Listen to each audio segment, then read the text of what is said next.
Christ chez vous TV. When Jesus follows you everywhere.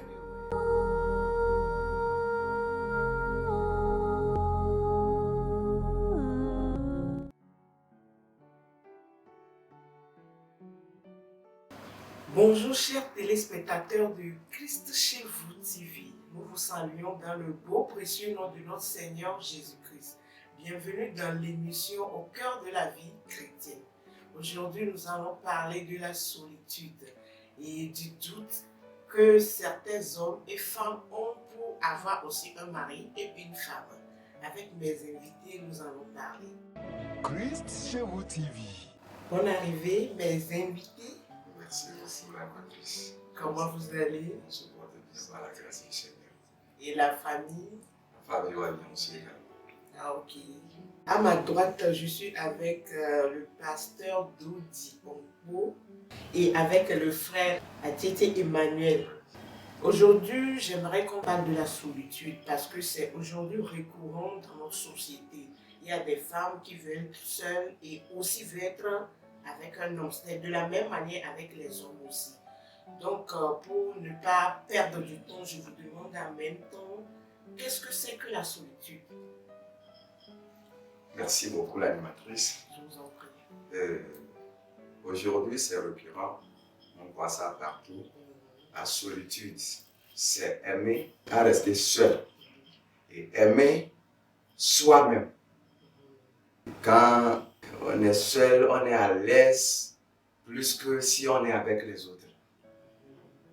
Tu vas voir que ces genres de personnes-là, quand il est avec les gens, il fait 30 minutes, il est coincé, frustré, et il est obligé de quitter. Donc la solitude, c'est aimer à rester seul et aimer ce que l'on fait soi-même. Merci. Parce que vous êtes du même avis avec la définition qu'il a donnée de la solitude. Oui, je vais ajouter que la solitude, c'est un état d'esprit d'une personne qui peut être même timide, qui aime sa propre compagnie. Donc, comme le frère l'a dit, la personne s'aime soi-même et aime sa propre compagnie plutôt que la compagnie des autres personnes. Et souvent aussi, la solitude est le résultat de certains tempéraments. Il y a certaines personnes qui ont le tempérament qui les prédispose à aimer la solitude. Par exemple, les mélancoliques. Ils aiment être seuls pour réfléchir, pour penser à leur vie, pour penser à beaucoup de choses, pour méditer. Donc la solitude, c'est pas seulement quand on voit ça du côté négatif, il y a aussi le côté positif, le fait que certaines personnes aiment rester seules pour prier. Vous voyez? Donc, c'est l'état d'esprit d'une personne qui est isolée et qui aime s'isoler. Donc, c'est tout ce que j'ai à ajouter, ce que le frère a déjà dit. Merci. Je reste avec vous. Le thème dit « J'aime ma solitude, mais je veux un mari ou une épouse ». Est-ce que quelqu'un peut aimer sa solitude et vouloir en même temps se marier ou bien être en couple avec quelqu'un? Ok, c'est une question pertinente.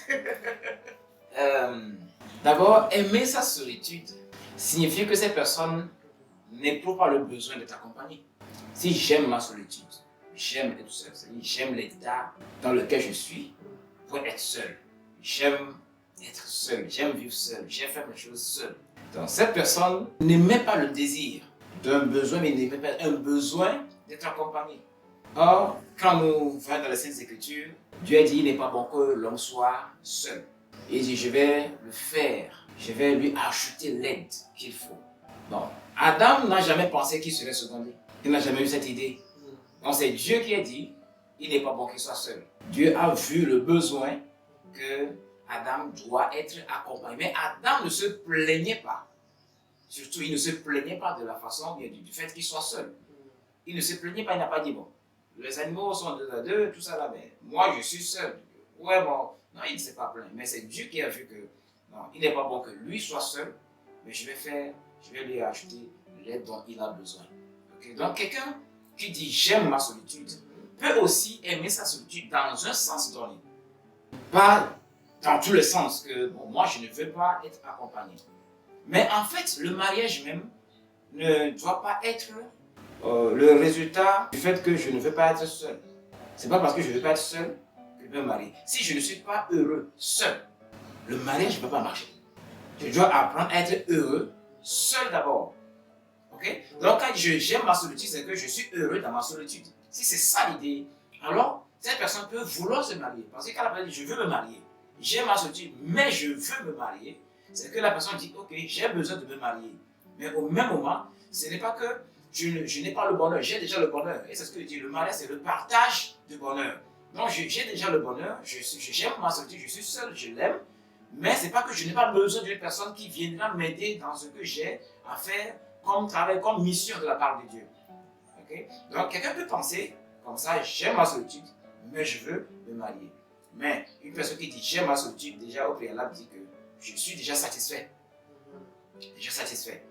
Donc avoir besoin d'une personne, d'une épouse ou bien d'un époux doit être le résultat de beaucoup de réflexions.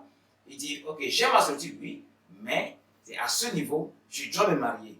Parce que à ce niveau, j'ai besoin de telle aide.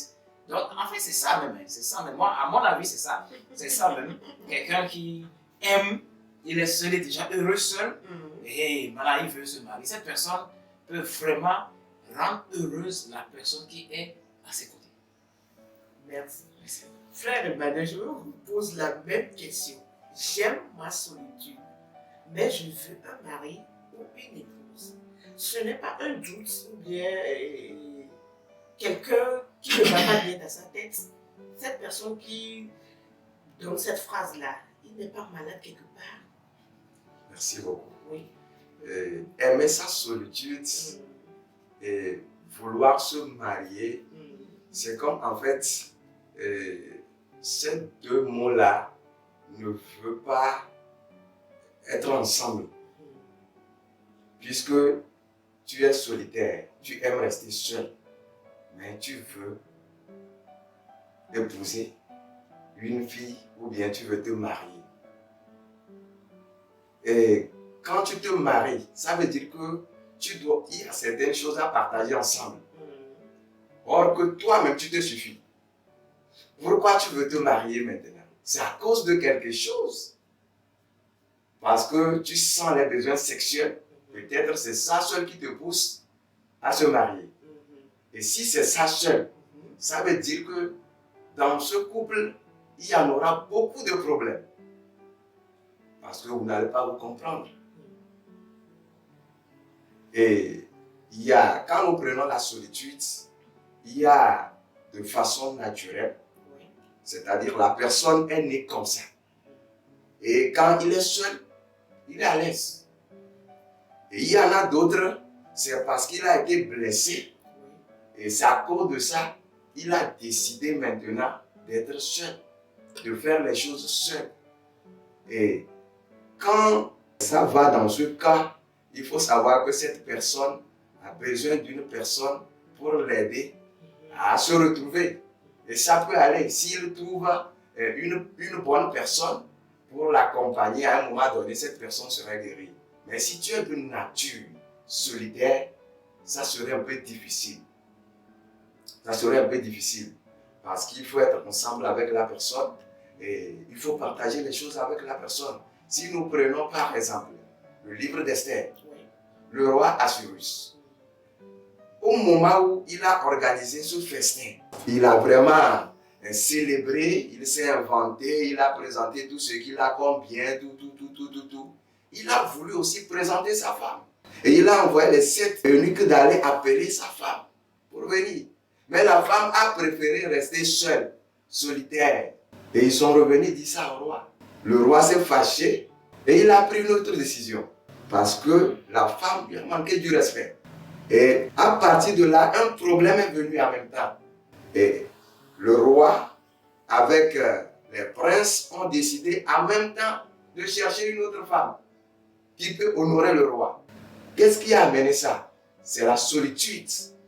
Elle a voulu rester seule. Elle n'a pas voulu aller chez le roi, honorer le roi. Donc, si tu aimes la solitude, tu auras problème dans ton foyer. Toujours des problèmes.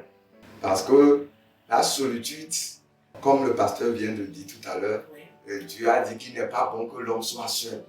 Je lui ferai une aide semblable. Et c'est là que Ève est venue. Et Adam a dit que maintenant c'est bon. Maintenant c'est bon. Et la Bible dit également que deux valent mieux qu'un. Si tu es solitaire, alors il faut savoir que tu veux aller dans le sens de l'apôtre Paul. Peut-être tu as le don du célibat. Et il faut rester seul comme ça. Aimer à rester seul. Puisque tu veux aller déranger l'enfant de quelqu'un. Célibataire. Oui, tu as le don de célibat. Et il faut rester comme ça. Est-ce que quelqu'un aussi est né comme ça? Dieu a créé quelqu'un aussi comme ça pour être seul, célibataire, Oui. solitaire? Oui. Il y a des gens comme ça. Oui, si par exemple, Oui. si nous prenons le sens du mariage, il y en a des gens comme ça. Mais peut-être c'est la société, à cause de la société, que tu as l'âge de te marier. Tu fais quoi? Il faut te marier. Ah, Gojo, comme ça, et la personne est obligée maintenant d'aller chercher un partenaire. Or que l'autre, lui, a voulu sincèrement être en couple. Mais toi, c'est à cause du monde maintenant que tu as décidé d'aller te mettre ensemble avec quelqu'un. Mais tu ne veux pas partager les moments avec cette personne. Tu es calme, tout seul, tu veux faire seul, tu ne veux pas de reproches. Et puis, bon, l'autre est gêné en fait. L'autre est gêné. Parce que quand on est en couple, on se partage. Je viens, je te parle. Tu me regardes, tu ne me réponds pas. Ou soit tu vois comme je te dérange. Je n'aurai pas le cœur apaisé. Donc ça va me gêner moi. Merci beaucoup. Je vous en prie. Pasteur, j'aimerais demander si quelqu'un dit j'aime être seul, j'aime ma solitude, mais je veux me marier. C'est pas parce que la personne aime avec sa tête, il n'aime pas avec le cœur. Est-ce qu'on doit aimer avec la tête ou bien on doit aimer avec le cœur? Merci bien. D'abord, l'amour, Dieu est amour. Et c'est Dieu qui nous a enseigné comment aimer. Aimer, ce n'est pas juste le sentiment, comme on le dit souvent. Aimer, c'est l'expression même de la personne de Dieu. Et on ne peut pas aimer avec la tête. L'amour, dans l'amour, on investit tout son être. L'amour demande l'investissement de son être. Donc, quand quelqu'un dit j'aime, ou bien on dit que quelqu'un aime dans la tête, en fait, la personne s'intéresse. C'est l'intérêt. Il s'intéresse juste à la personne. L'amour, le vrai amour exige un sacrifice. Le vrai amour exige le sacrifice. Okay? Donc il y a des gens qui peuvent se tromper sur ce sujet. J'aime, mais qui en réalité n'aiment pas. Parce qu'il y a là un intérêt personnel, un intérêt égoïste. C'est par rapport à l'intérêt que la personne utilise le verbe aimer. Sinon Dieu nous a enseigné comment aimer nos prochains, comment aimer les gens avec qui nous partageons un foyer, comment aimer Dieu, comment aimer les autres choses. C'est-à-dire qu'il nous a enseigné sur ces choses-là. Il nous a donné les limites à suivre. Parce qu'il est lui-même la personne de l'amour. Qu'il a mis en nous, il a créé l'homme à son image. Et il a mis cette nature-là en nous d'aimer.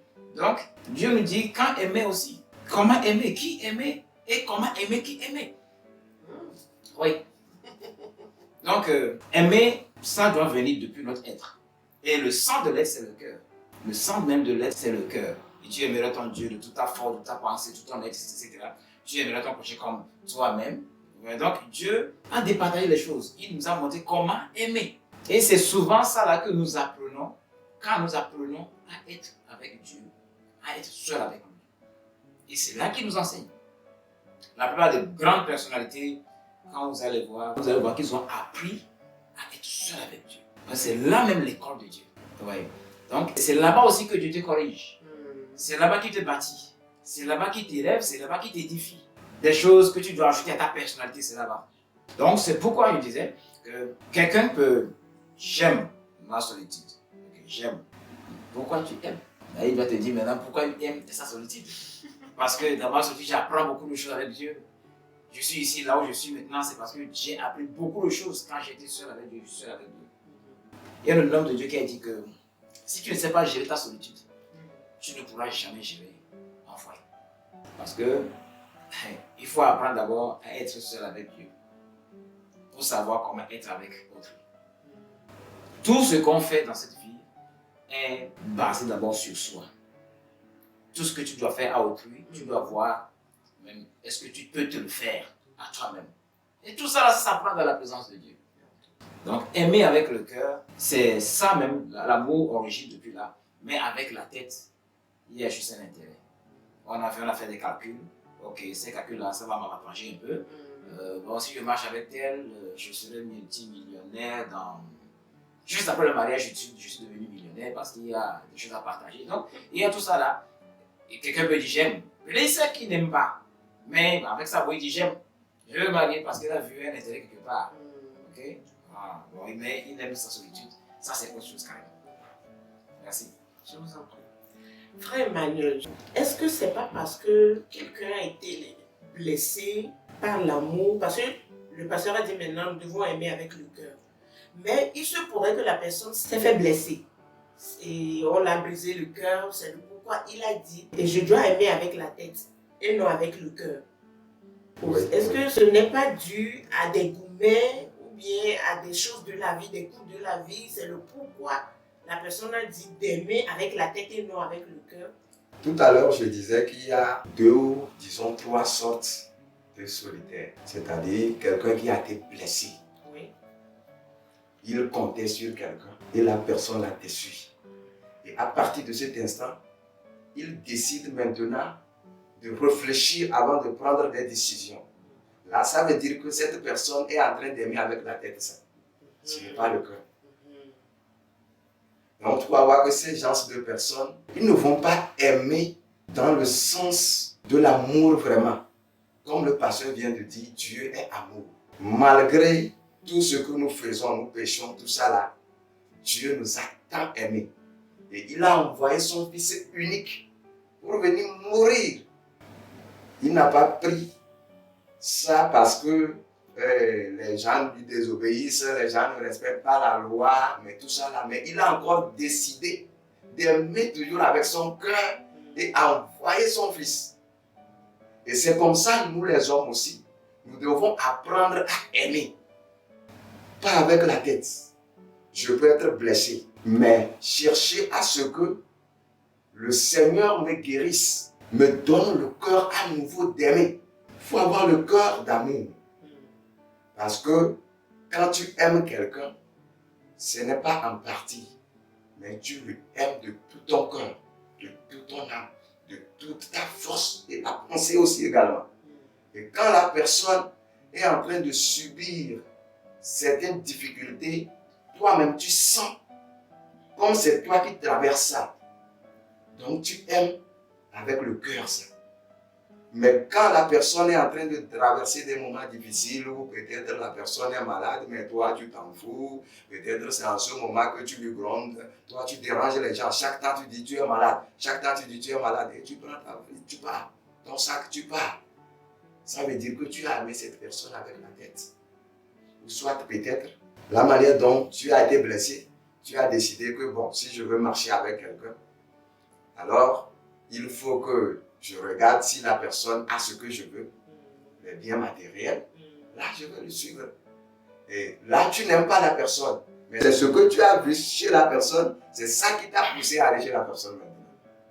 Je me rappelle bien une dame qui a subi ce genre de choses, a dit à ses filles, avant de mettre ensemble avec un homme, il faut veiller à ce que soit l'homme a une voiture, soit l'homme a un terrain.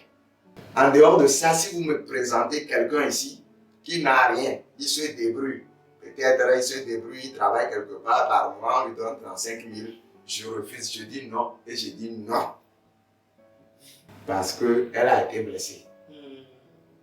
Donc, c'est très important, si on veut aimer, on doit aimer avec le cœur et non la tête. Et nous, les chrétiens, nous devons chercher à être amour comme notre Dieu est amour. On ne doit pas chercher à aimer comme le monde. C'est la différence. Le monde aime seulement avec la tête. Tu as les biens. Là, avec toi, on peut sortir les week-ends. Je sais que tu peux aller m'acheter des pizzas, des shawarma. Là, en ce temps, il va se mettre ensemble avec toi. Ensemble avec toi.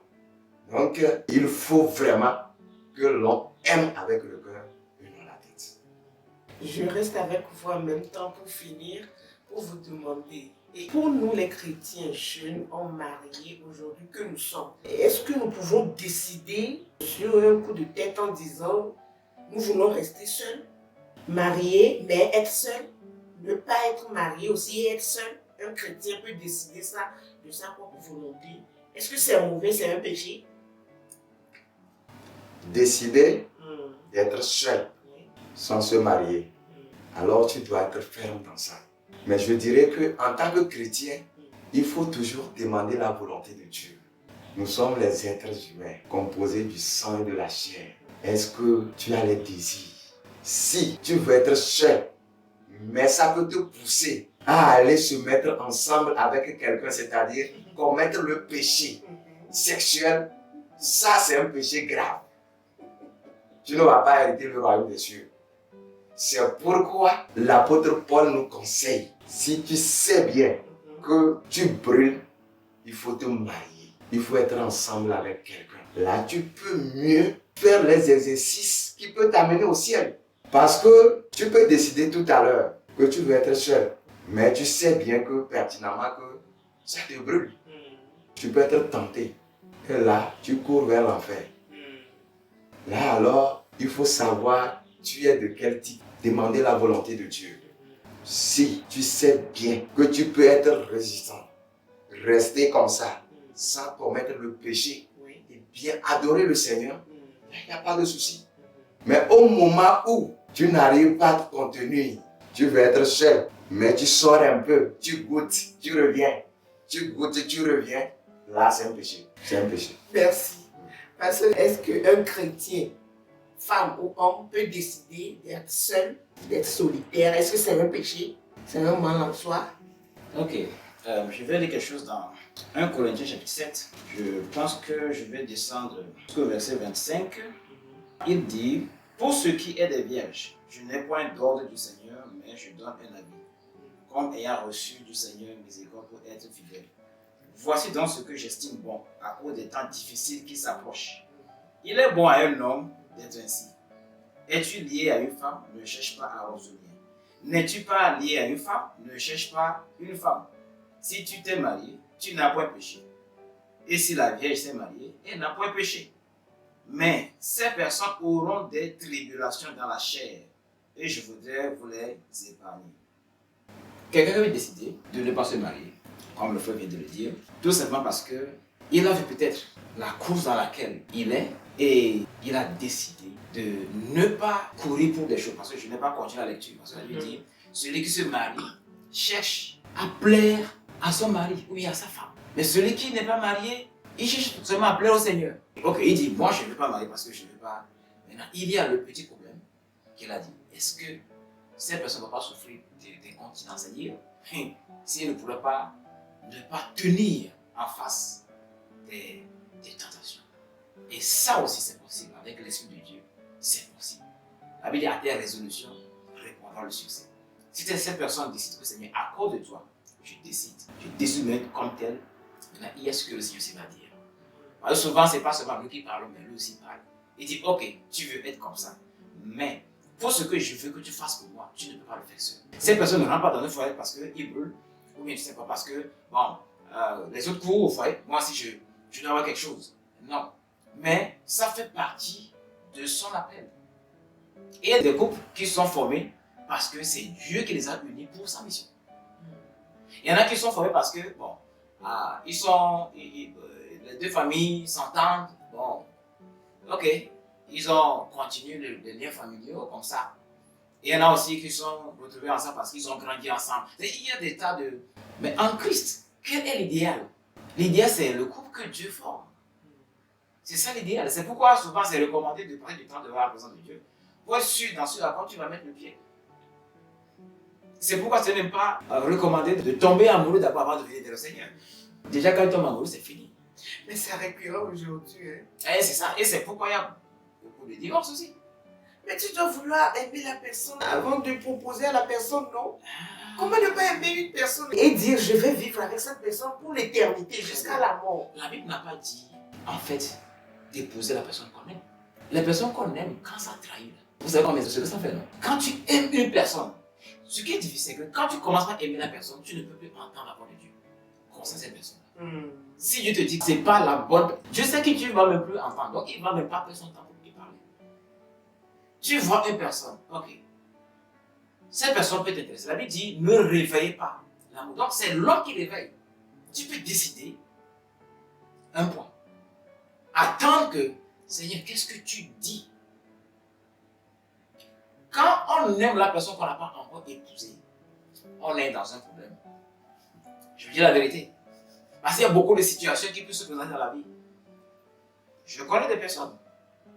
Moi-même, je suis témoin de beaucoup de choses. Et j'ai expérimenté beaucoup de choses dans la vie. Il y a des gens, vous voyez, si cette personne, elle est, ok, je l'aime, je n'arrive pas à dormir à cause d'elle, etc. Après, tu vas chanter des chansons.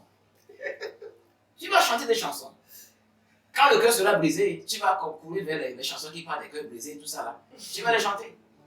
Et c'est là que tu vas comprendre que, en fait, affaire d'amour, ça ne doit être libéré que quand le lien sacré de l'amour est scellé devant le Seigneur. C'est-à-dire, tout ce qu'il faut est mis en place. Les gens ont pris des femmes, ils ont pris soin de ces filles-là, ces jeunes filles-là, dans le but de les épouser. Après, la fille, elle a trouvé meilleure que lui. Bon, il va faire comment? C'est Dieu qui est amour. Et c'est lui qui nous montre comment aimer. Quand il s'agit du foyer, il nous montre comment aimer. Nos prochains disent, tu aimeras ton prochain comme toi-même. Non, nous aimons le prochain comme nous-mêmes. Tu peux aimer le poulet, tu peux aimer la viande du porc, tu peux aimer ces choses-là. Tu les aimes, mais ce n'est pas le même amour. Comme tu peux aimer un conjoint ou bien une conjointe ou bien un ami. L'amour que tu as pour le poulet, c'est pour manger, c'est pour le manger. C'est pour le tuer. Hein? Quand le poulet sait que tu l'aimes, il doit savoir qu'il est en danger. Mais quand un homme sait que tu l'aimes, déjà ça procure la joie. Vous voyez? Donc, d'abord, quand vous voyez une personne, vous voulez vous engager dans un mariage et vous trouvez cette personne, c'est qu'il y a un signal que vous avez reçu d'abord. Avant de chercher à vouloir aller dans le mariage, c'est que vous avez reçu un signal de la personne. Tu as vu, la personne t'a d'abord intéressé. Ce n'est pas de coup de foudre. Mais quand ça vient comme ça, il faut garder ce cœur-là, aller dans la présence de Dieu. Parce que quand tu laisses aller le cœur à cet amour, c'est fini. Si cette personne ne va pas t'avantager dans le futur, tu ne pourras plus l'entendre. Je profite en même temps, il faut vous dire, de donner un mot de fait à quelqu'un qui a dans sa tête, j'aime ma solitude, mais je veux un épouse ou bien un mari. Quel conseil vous pouvez donner? 1 seconde, 2 secondes. Ok, j'aime ma solitude. Pourquoi aimes-tu ta solitude? Est-ce parce que tu as été frappé par les événements de la vie? Tu dois d'abord attendre que le Seigneur te guérisse. Mais si tu aimes ta solitude parce que dans ta solitude, tu apprends avec le Seigneur, et le Seigneur te dit maintenant qu'il est temps pour toi de rentrer dans ton mariage, alors c'est le moment pour toi. Que le Seigneur lui-même t'aide à faire le choix qu'il faut, afin que tu ne te retrouves pas à regretter ce que tu n'avais pas voulu faire avant. Et je demande que la grâce de Dieu aussi puisse accompagner nos jeunes sœurs. Surtout, je parle des sœurs qui, dans ces derniers temps, sont la cible de l'ennemi. L'ennemi passe par beaucoup de choses pour les pousser dans leur cachot. Et c'est de là maintenant qu'elle commence par se livrer à des tas de choses. Que Dieu préserve vos âmes, qu'il préserve vos esprits, qu'il préserve vos pensées, de tout ce qui est mauvais. Je te dis, quand vous priez, il n'a dit que pas, dit que ne nous livre pas à la tentation, mais délivre-nous du mal. Que le Seigneur lui-même vous délivre de tout mal. Les mauvaises personnes, les mauvais frères, les mauvaises sœurs, ceux qui vont vous diriger, vous guider dans le mal, qui vont plutôt, plus tard, ruiner vos vies, que le Seigneur lui-même vous garde et vous préserve ces choses-là, afin que la personne que Dieu a destinée pour vous puisse venir et que vous ne puissiez pas le rater, ou bien la rater, au nom du Seigneur Jésus-Christ. Amen. Amen. Frère Emmanuel, votre mot de fin. Merci beaucoup. Oui. Je demande à ceux ou celles qui sont solitaires de demander la grâce de Dieu dans leur vie. S'ils étaient blessés, qu'ils soient guéris. Et après la guérison, le Seigneur va les montrer le vrai chemin. Et ils n'ont qu'à prier. Si vraiment ils savent qu'ils sont solitaires, et s'ils prient, le Seigneur, quand il guérit, celui qui est bon pour toi, le Seigneur va te montrer. Là que le Seigneur soutienne tout le monde et qu'il les bénisse. Amen. Chers téléspectateurs, nous sommes arrivés à la fin de l'émission Au cœur de la vie chrétienne. Le débat ce matin était « J'aime ma solitude et je veux un épouse ou bien un mari ». Le débat doit continuer chez vous. Si vous avez des questions, vous pouvez nous appeler sur les numéros qui passent en bas de l'écran. Et je fais un coucou aussi à nos demi-frères musulmans qui sont en carême. Que Dieu les bénisse, Dieu les fortifie. Nous sommes les enfants d'un même Père. Soyons unis, c'est l'essentiel. Que Dieu vous bénisse. À la prochaine. Bye bye.